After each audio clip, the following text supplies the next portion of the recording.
Saudaraku, minggu yang lalu kita melihat mengenai sidang Antioquia yang terjadi karena anak-anak Tuhan bersaksi pada waktu aniaya. Saudaraku, memang firman Tuhan berkata kita adalah saksi-saksi Tuhan. Kamu adalah saksi-saksiku.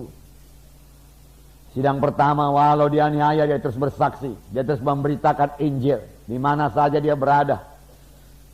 Dia tidak malu mengaku Yesus. Dan firman Tuhan berkata, dan tangan Tuhan menyertai mereka itu. Sampai sekarang tangan Tuhan menyertai setiap pemberita Injil. Sampai sekarang tangan Tuhan menyertai firman-Nya dan meneguhkan firman itu dengan kuasa dan tanda ajaib. Firman Tuhan belum kehilangan kuasanya, saudaraku. Lalu sejumlah besar orang selamat di Antioquia. Kabar itu sampai ke Yerusalem. Lalu Yerusalem mengutus Barnabas ke Antioquia untuk mengajari sidang saudaraku di Antioquia, saudaraku. Barnabas merasa dirinya, saudaraku, kurang cukup. Lalu dia panggil Saulus. Dia bisa bekerja sama anak-anak Tuhan, bersama hamba-hamba Tuhan. Dia kerja sama, saudaraku. Lalu firman Tuhan berkata, sidang Antioquia berubah dalam tempo setahun. Dia jari terus, saudaraku. Dia jari. Lalu untuk pertama kalinya di Antioquia disebut orang Kristen, pengikut Kristus. Dari sini kita belajar, saudaraku, tidak cukup hanya menginjil saja. Sesudah diinjili mereka perlu dimuridkan. Tidak cukup jiwa itu, saudaraku, selamat pada hari Minggu. Kita bersyukur lebih daripada 200 jiwa-jiwa diselamatkan tiap-tiap minggu, saudaraku. Itulah pekerjaan Roh Kudus. Tapi tidak sampai di situ saja, saudaraku. Masih banyak harus kita kerjakan lagi. Saudaraku, kita harus mengunjungi mereka, amin, saudaraku. Melayani mereka, mengajari mereka.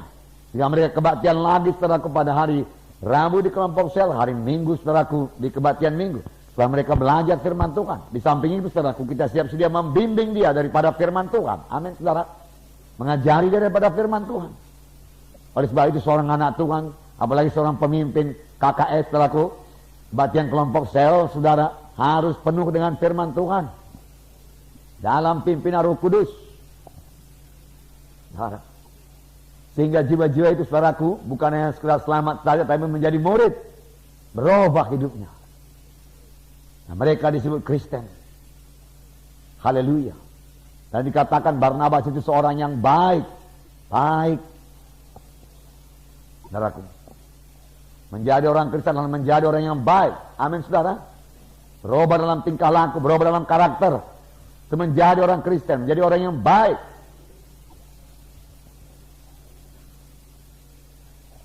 Haleluya. Penuh dengan Roh Kudus. Sebenarnya dengan penuhnya dia dengan Roh Kudus, saudaraku. Roh Kudus mengubahkan dia. Dia sendiri mau berubah. Roh Kudus menolong. Nah, dia berubah. Oleh hati yang baru, hati yang baik, yang berbuat baik, yang berbuat baik. Sejumlah orang, jumlah besar orang bertobat.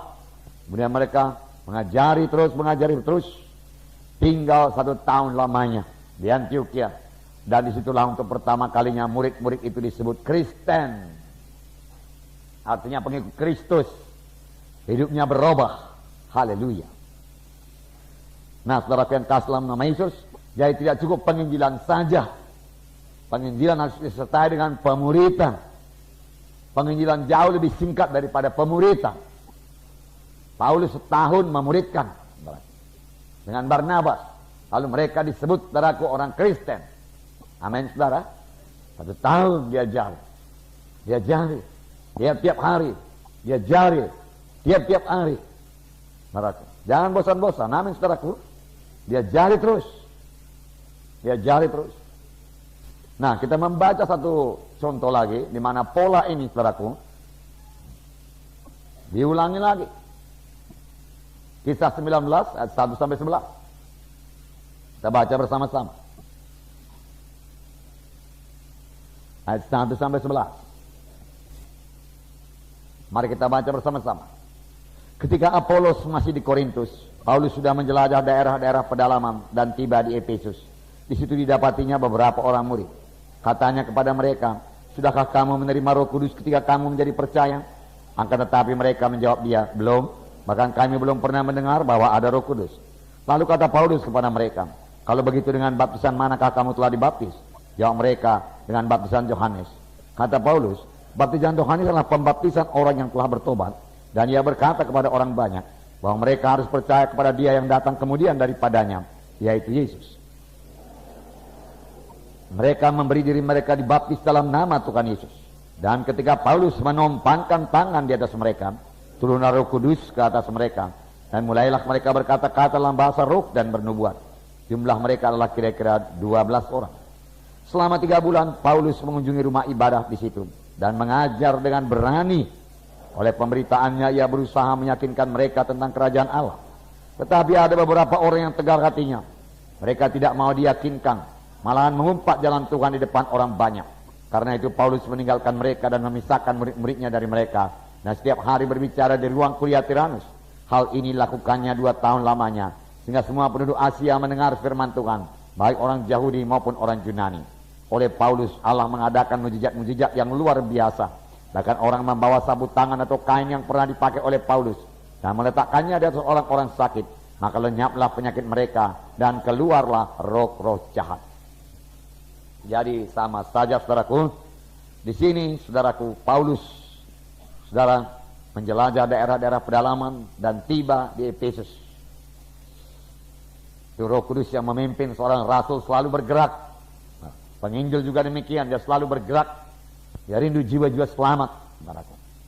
Bergerak mengabarkan Injil, bergerak mengabarkan Injil. Lalu dia bertemu dengan beberapa orang murid. Lalu dia bertanya kepada mereka, sudahkah kamu menerima Roh Kudus tatkala kamu percaya? Tapi jawab mereka, saudaraku, sangat mengherankan, belum pernah. Bahkan kami belum pernah mendengar bahwa ada Roh Kudus. Heran juga, kalau begitu dengan baptisan apakah kamu dibaptis? Kami dibaptis dengan baptisan Yohanes.